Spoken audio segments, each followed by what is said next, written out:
We're just one day away from Notre Dame's biggest test of the season to date, and you guys have plenty of questions. We covered all in today's Mailbag episode ahead of Notre Dame versus NC State. You are Locked On Irish, your daily podcast on the Notre Dame Fighting Irish. Part of the Locked On Podcast Network, your team every day. What's up, and welcome to Locked On Irish. Today is Friday, September 8th, so happy Friday, and thanks as always for making this your first listen of the day. This show is free and available on YouTube and wherever you get your podcasts, and I'm the host, Tyler Wojciak. I'm a Notre Dame alum and producer covering college football for Fox Sports, and this episode is brought to you by Gametime. Download the Gametime app, create an account, and use code LOCKEDONCollege for $20 off your first purchase. We're bringing back the Friday Mailbag today, and I couldn't be more excited about it. It was a staple of the summer pods, and I figured out a way to make it work during the season. So here we are, just one day away from Notre Dame versus NC State. We got plenty of questions to get to, so let's get right into it here. This first one comes from @ChrisMiller_74. Everybody and their mother is betting on ND minus 7.5. Does that make you more confident in the Irish? It's true. Pretty much everyone I've seen is betting on Notre Dame to cover the 7.5 point spread on the road against NC State. And while I too am confident, this makes me a little bit nervous. It actually makes me less confident because, look, I know it's almost a cliche at this point, but fading the public is one of the most popular handicapping angles because it's simple and usually effective. Scott Van Pelt, I used to work with him. That was his staple. He's almost always going to take the underdog, especially when the public is all leaning one way. It's like his rule, and it's worked out pretty well for him so far in his life. And right now, I'm looking at this line thinking, everyone seems to be on this side. Is there something I'm missing? Is there something I'm not seeing about this one that would make me a little bit concerned? I actually texted Tim Murray, friend of the program. He's been on the show before, helped out with some gambling season preview. He's a gambling expert for VSiN out in Las Vegas. I asked him how he feels about this, and he said he's terrified because he's also a big Notre Dame fan. But the good news is that it's not just all the tickets being placed on Notre Dame. It seems like all the money is on Notre Dame as well, which suggests that the big-time bettors, the professional bettors who do this for a living, are also betting on Notre Dame minus 7.5. So that does make me feel a little bit better. It's not just like the people who are betting $25. They've got pretty small units. It's not just them betting on Notre Dame. It's pretty much everyone. So it does make me feel a little bit nervous, but hey, maybe the public got something right this time around, and Notre Dame is going to cover this 7.5 point spread. Okay, next up, @JPerlman35 wants to know, how big of a factor do you think the weather will be? I think rain helps the Irish in this one. So I looked at the weather report, and it looks like it's going to be pretty hot and humid in the morning with a high of 82 degrees. Wind shouldn't be too much of a factor in this one. The winds will be around 5 to 10 miles per hour, so I don't think it's going to be like hurricane force winds or anything like that. But at the time of this recording, there is a 60% chance of storms starting around 2 p.m. So the game is going to start at noon Eastern, so I think there's a chance we might be able to get through the first half without significant rainfall. The second half, who knows? There might be a delay in this one. I hate watching football games with delays. For some reason, it's just so different than like a rain delay in baseball, probably because it happens so few. I was actually at that Notre Dame South Florida game years ago when there was not one but two delays in that game. We all know how that turned out. That was just a miserable experience, a miserable game to be at. I think in total it lasted around over 8 hours or something insane like that. So hopefully we don't have to deal with that on Saturday. But at first I thought earlier in this week that there would be heavy rain again. And maybe there will be. Maybe there will be at different points in this game. But I don't think it's going to be anything close to what Notre Dame dealt with back in 2016 when they were literally playing in a hurricane. Like, that game should not have been played at all. That was not real football. That was a joke. Final score 10-3. Oh, well, we're going to move past that. So I do agree with your point, @JPerlman35, that if it does rain, it should favor the Irish in theory because Notre Dame has a better line on both sides of the ball, I would say, and Notre Dame is definitely better at running the ball with their running backs. So if it's a rainy game and Notre Dame just resorts to running the ball over and over and over again, I like the Irish in that one. But the problem is, if it's raining too much, then it's really hard for the offense to consistently move the ball. So even though Notre Dame might be in the lead, it might be more difficult to extend that lead and generate more offense because it's raining constantly. But another thing that I'm actually concerned about with the rain is that rain usually leads to turnovers. Audric Esme is a little fumble prone. And if Notre Dame loses the turnover battle, then we could have an issue. Now, obviously, rain could force NC State into turning over the ball as well. So it goes both ways. But just thinking about how this could play out, if there's a lot of rain, it becomes just a really gross game. I think that kind of evens things out, and it might offer NC State a chance to fight back in it. But I don't know. I don't think it's going to play too much of a factor earlier in the game. Maybe in the second half, it will start to play a factor, but I don't really think it will at this point in time. Certainly not as much as I thought maybe a few days ago. But if Notre Dame does have to deal with some rain, they've dealt with it before, and that's one nice thing about having Sam Hartman. He's been around forever. This is not his first rainy game, and I'm just going to say this as an aside. I hate when weather affects football. I hate rainy football. I really hate snowy football. I know that's a hot take. Some people love snow football. Those people never played in a snow game, or they're linemen. Linemen, they like being out in the cold because it's better for their body temperature. I get that. So if you're above 250 and you like snowy football, I get your point. Anyone else? No. Hard no on rainy football, snowy football, because I just want the football to be played in normal conditions where they can pass and they can do everything they want to do and not be affected by Mother Nature. That seems stupid to me, and I know that I'm going to get some people who disagree with that, but that's just how I feel. All right, last one in segment one, at J_Patterson3. Which position group outside of the quarterback will have the biggest impact on this game? I think it's going to be the Notre Dame offensive line. On paper, it looks like the Irish have sort of dominated in their first two games, and I think they definitely dominated for the majority of the Navy game. But they did lose some reps early on against Tennessee State, and that was a little concerning. Notre Dame did not run at will like I thought they would from start to finish. And look, I'm being a little nitpicky here because they did still dominate Tennessee State in that game. But there were some one-on-one reps that the Notre Dame offensive line lost, and they need to be able to protect Sam Hartman and provide running lanes for Wojciak Esime, because if they do that, then Notre Dame is going to win. Like, if they control the line of scrimmage on offense and they have a significant push, and Esime or whoever is running the ball is consistently getting 5 to 6 yards per carry, then this game is going to be over quickly, because Notre Dame could run all over them at that point, and then as soon as NC State starts to stack the box, then Sam Hartman could just throw over top, and Notre Dame could be up big by halftime. But if the Notre Dame offensive line doesn't do their job and NC State starts getting pressure, starts forcing Sam Hartman into throws he doesn't want to make, then Notre Dame could have some issues. This is a really important game for the Notre Dame offensive line because, like any offensive line, it usually takes a few games to really gel, become a more cohesive unit, and start to play to their full potential. And we have really high expectations for this Notre Dame offensive line. We pretty much do every single year, but especially this year, knowing that this is probably going to be Joe Alt's last season as the starting left tackle for Notre Dame. Odds are he's going to be one of, if not the first tackle selected in this year's NFL draft. He also has Blake Fisher on the right side, who, although he struggled a little bit against Tennessee State, this could be a big opportunity for him to step up. So the line is really good. The expectations are really high. Now is a great opportunity to showcase, hey, not only are we going to live up to expectations, we might be one of, if not the best offensive lines in the entire country. And if that happens, if Notre Dame's offensive line really steps up to the plate here and dominates this game, we could be looking at a repeat of that 2017 game when Notre Dame ran for 318 yards against a much better NC State defense than the one they have now. So a lot of attention is going to be placed on the quarterbacks for good reason, but keep an eye on the Notre Dame offensive line, because if they dominate this game, I think this game will be over probably by halftime. But we've got plenty more questions to get to, and coming up next, I'll explain why I also have high expectations for Sam Hartman on Saturday, despite his past struggles against the Wolfpack. Did you know that 80% of men experience hair thinning in their lifetime? It's normal, but it doesn't have to be your fate. You can get ahead of thinning with Nutriful. Nutrifol is the #1 dermatologist-recommended hair growth supplement, clinically shown to improve your hair growth, visible thickness, and visible scalp coverage. Nutrifol's hair growth supplements use physician-formulated, natural, science-backed ingredients. Their drug-free, patented technology provides consistent, reliable results without compromising your sexual health. Go to Nutrafol.com/men to take their hair health wellness quiz, identify causes of your thinning hair, and Nutrafol will give you a personalized plan for better hair health through whole body wellness.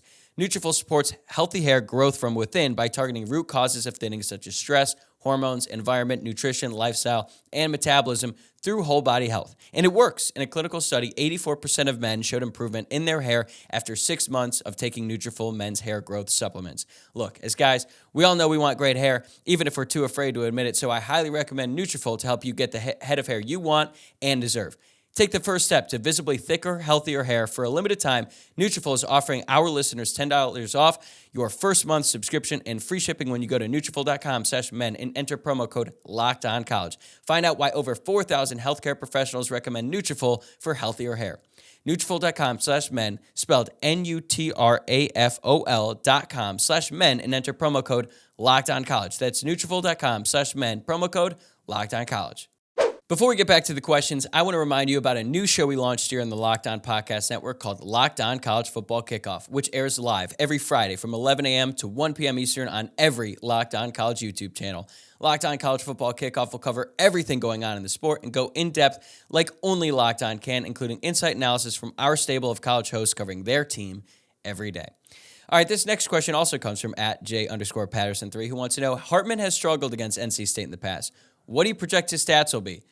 It's not a secret at this point that Sam Hartman has struggled against NC State. He's 1-2 in his career against Wolfpack. He's 0-2 at Carter Finley Stadium, and he has thrown 6 touchdowns and 6 interceptions in those games, including a 2-touchdown, 3-interception effort last year in a loss. But for context, Hartman had literally no help.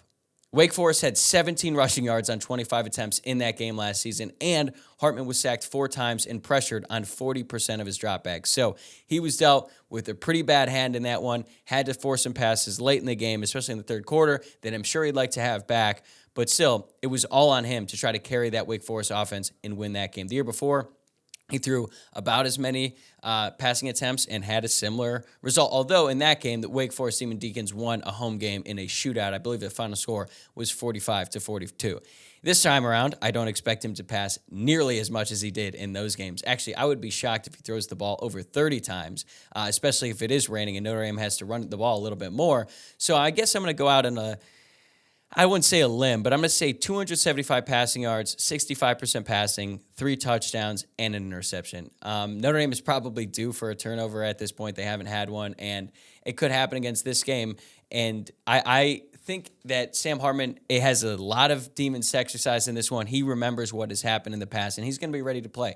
He knows that this NC State team is not a team that Notre Dame can overlook. They got to take this game very seriously and come in prepared, and I think he's going to be because hey, look, we all know what happened in those games. He knows it better than anyone else, and he's going to be ready to sort of get over that and make some plays and hopefully lead the Irish to a win. This next question also has to do with Hartman. It comes from @UND_Clancy, who asks, how important will Hartman's legs be for the Irish offense against NC State? And I went back and looked at it. Notre Dame has not called one designed run for Sam Hartman yet, and I believe that's on purpose. They want to protect him. They want to only use him when necessary. And he's an effective runner. He's already rushed for 869 yards in his career, and that includes sacks. He had 363 rushing yards in the 2021 season, so he clearly can do it. And I have no problem with Notre Dame not running Sam Hartman against Navy and against Tennessee State. As a matter of fact, when he scored that touchdown and he dove into the end zone and nearly flipped, I nearly had a heart attack. Because Sam Hartman cannot get hurt, or this team and this season really could really go in a direction we don't want it to go in. So I think they might have been saving those plays for this game and for other games down the road when Notre Dame is in a little bit tighter matchup and going up against better teams. Because if Notre Dame wants to run a read option and Hartman keeps it, 1, the defense might not be ready for it, and 2, Hartman can move. So he can get a first down, potentially more, when they choose to make that play.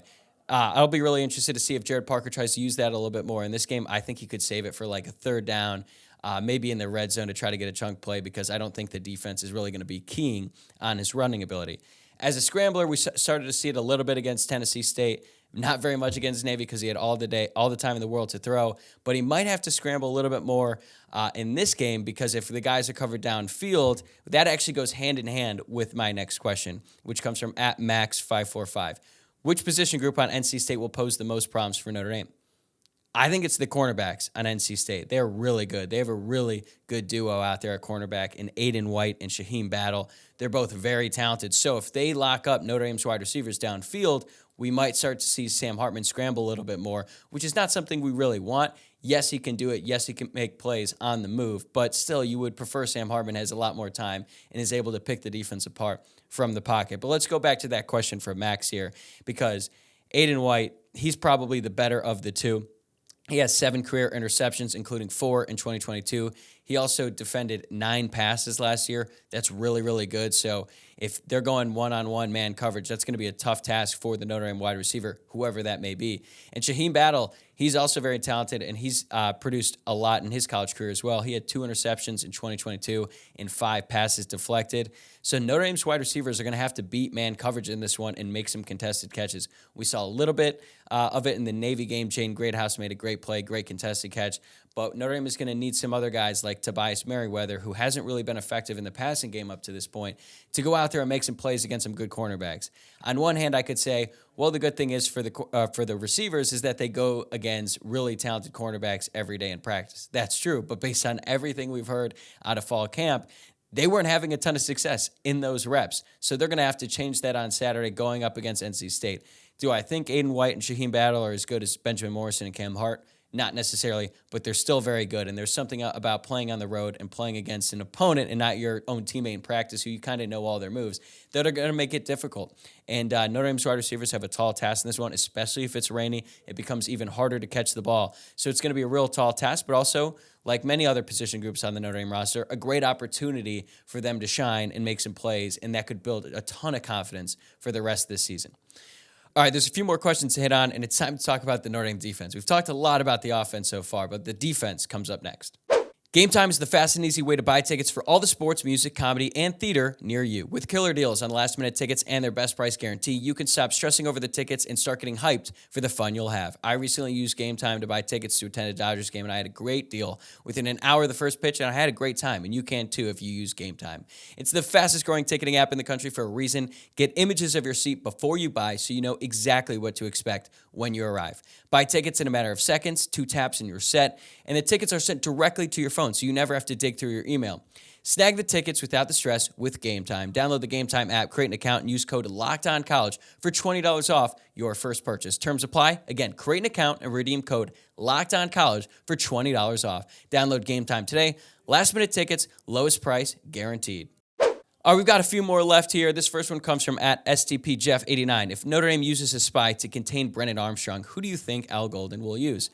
To be honest with you, I don't think they're going to use a spy for the majority of the time. And depending on who you ask, people have very strong opinions about using a spy. Some people think it's a great way to utilize a linebacker to try to contain a quarterback who's pretty mobile. Other people think it's a complete waste because you're essentially using one of your defenders who should be covering someone, or at least playing a zone downfield, and instead they're covering someone who's literally standing in the backfield. I think there's a time and place to use it, so I do think Notre Dame will incorporate a spy at points, but I don't think they're going to do it all game. It's not like Lamar Jackson we're talking about here. It's Brennan Armstrong. So if Notre Dame does use a spy, I think it should be Jack Kaiser. I think I'm a little bit higher on Jack Kaiser than maybe the Notre Dame staff because he has had to rotate reps because when Notre Dame goes into nickel, he's the odd linebacker out. Kaiser's athletic, he's incredibly smart, and he knows where to be. But based on the rotation, I'm guessing it'll be Maris Leofau, who I don't really have a huge problem with that because I think Maris Leofau has had a great start to the season.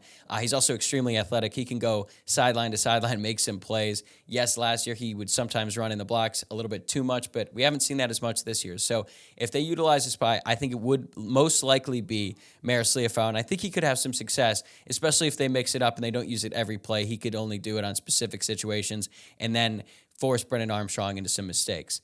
This next question comes from at UND_Clancy. Who leads the Irish in tackles in Raleigh? Sort of on that same note, I think it's going to be Maris Leofau. He's been having a great year so far, and I think he's just going to be in the middle of the action a lot in this one. He's also going to be blitzing off the edge a little bit more probably than he has in the past 2 games. So I think he's just going to be in a lot of situations to make plays, and I'm confident that he's going to be able to make the plays when needed. He's also athletic enough to keep up with Brennan Armstrong, probably more than J.D. Bertrand. I think Jack Kaiser could do it, but again, different question here. So I think at the end of the game, it's going to be Maris. I think he's going to have a big game. It'd be great if he could get a sack because he was in the backfield a little bit against Tennessee State. He missed one opportunity to get a sack, but maybe he's able to make up for it against NC State. And his big breakout game also happened in North Carolina way back in 2020 when he burst on the scene against the North Carolina Tar Heels, and he was everywhere in that game. So maybe he's able to restore some of that magic in North Carolina again on Saturday. All right, last one here, and this one comes from at UND_Clancy as well. You have to beat Luke Smith in a tailgate game, cornhole, beer pong, etc. What game do you pick? I'm really interested to hear what Luke has to say on this one, so I'm going to ask him this question next week when he's on the show after the NC State game. But honestly, maybe a few years ago, I would have said beer pong when we were playing like literally all the time, almost too much. Honestly, that just was the late night move. But I haven't really played much beer pong in the last few years. So I would say cornhole. I've been playing a lot of cornhole at our house in our backyard. We play a lot. When we first got the boards, we were playing literally all day, just different points throughout the day. You'd be like, oh, should we get a game? And we were out there. So with all that going on, we even had a tournament at one point, made it to the semifinals and lost. So I've been playing a lot. So I don't know how much cornhole Luke has been playing, but I think if I had to pick a tailgate game, I would take cornhole. But I'm interested to hear what he thinks about that. And I'll have to ask him about that next week. All right, that's going to do it for me today. Thanks again for making this your first listen of the day. For the everydayers out there, I'm going to try and get a reaction show up immediately after the game tomorrow if everything goes to plan. But you can definitely count on a full episode coming out Monday morning with all my takeaways and reaction from the game. The best way to stay up to date on everything we're doing here on the podcast is subscribe on YouTube or wherever you're listening to the pod, and follow the show on Twitter at Locked On Irish, on Instagram at Locked On Irish Pod, and my personal Twitter account at Tyler, WOJCIAK. Enjoy the game tomorrow. I think it's going to be a lot of fun, and go Irish.